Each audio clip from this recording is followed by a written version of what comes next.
Good morning प्यारे बच्चों। आज हम 7th क्लास की विज्ञान की वर्कशीट नंबर 24 को डिस्कस करेंगे। इस वर्कशीट में घास खाने वाले जंतुओं में पाचन के बारे में डिस्कस किया गया है। कोमल, जो कक्षा छात्र की एक विद्यार्थी है, एक दिन नज़दीक के पशुशाला में शैक्षिक भ्रमण पर गई थी। वहां उसने देखा कि गाय तथा भैंस आराम करते हुए भी अपना मुंह चलाए जा रहे थे, जिसको कि हम जुगाली कहते हैं। उसे बहुत आश्चर्य हुआ। फिर उसने कक्षा में अपनी शिक्षिका से इसके बारे में पूछा। घास खाने वाले जंतु जैसे गाय तथा भैंस घास को जल्दी जल्दी निगलकर अमाशय के एक अलग भाग में भंडारित कर लेते हैं। यह भाग रुमेन, जिसको कि हम प्रथम अमाशय कहते हैं, कहलाता है। यहाँ पर भोजन का आंशिक पाचन होता है, जिसे जुगाल कहते हैं, परंतु बाद में जंतु इसको छोटे पिंडकों के रूप में पुनः मुख में लेते हैं, जिसे वह चबाता रहता है। आंशिक रूप से पचे हुए जुगाल को रोमुन से मुंह में भेजकर चबाने को जुगाली करना कहते हैं, और ऐसे जंतु रोमिनेंट्स अथवा रोमंती कहलाते हैं।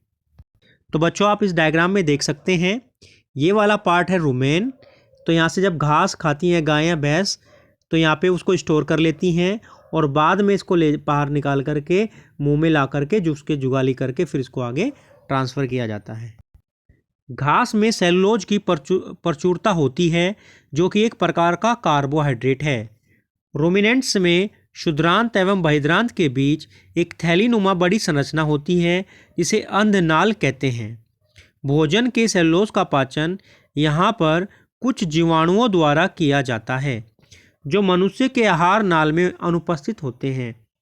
तो ये जो थैलीनुमा बड़ी संरचना है, जिसको अंधनाल कहते हैं, यह मनुष्य में नहीं पाई जाती है, इसलिए मनुष्य के अंदर सेलुलोज का पाचन नहीं हो पाता है। तो बच्चों, यहाँ आप डायग्राम में देख सकते हैं अंधनाल पीछे की ओर। अब मैं समझ गया कि मनुष्य मवेशियों की तरह सेलुलोज को क्यों नहीं पचा सकता है। बच्चों, हम इसमें दिए गए प्रश्नों की बात करते हैं। सबसे पहला प्रश्न है, रुमेन किसे कहते हैं? तो बच्चों, इसका आंसर आप यहाँ से लिख सकते हैं। घास खाने वाले जंतु जैसे गाय तथा भैंस घास को जल्दी जल्दी निगलकर अमाशय के एक अलग भाग में भंडारित कर लेते हैं। यह भाग रुमेन कहलाता है। यहाँ पर भोजन का आंशिक पाचन होता है, जिसे जुगाल कहते हैं। तो यहाँ तक आप इसको लिख सकते हैं। बात करते हैं प्रश्न नंबर 2 की। रोमिनेंट्स के 3 उदाहरण लिखिए। तो यहाँ पे आप गाय, भैंस, बकरी ये सब लिख सकते हैं। अगला प्रश्न है, मनुष्य सेलुलोज का पाचन क्यों नहीं कर सकता है? तो मनुष्य में अंधनाल नहीं पाई जाती है, जो कि एक थैलीनुमा संरचना है। यहाँ पर सेलुलोज का पाचन कुछ जीवाणु द्वारा होता है, तो ये अंधनाल अनुपस्थित होने के कारण मनुष्य में सेलुलोज का पाचन नहीं होता है। अब नेक्स्ट प्रश्न है हमारा, घास में डैश की प्रचुरता होती है, जो कि एक प्रकार का डैश है। जंतु जो जुगाली करते हैं डैश कहलाते हैं। तो यहाँ पे आ जाएगा सेलुलोज, इसमें सेलुलोज लिखेंगे, यहाँ पे कार्बोहाइड्रेट लिखेंगे। जंतु जो जुगाली करते हैं उन्हें क्या कहते हैं? उन्हें हम रूमिनेंट्स कहते हैं। तो यहाँ पे इस वाले क्वेश्चन में पहले वाले फिलअप में आएगा सेलुलोज, दूसरे में आएगा कार्बोहाइड्रेट और तीसरे में आएगा रूमिनेंट्स। तो बच्चों, ये आपकी वर्कशीट नंबर 24 थी। इसको आप ध्यान से पढ़ेंगे तथा प्रश्नों को अच्छे से करेंगे। मिलते हैं अगली वर्कशीट के साथ।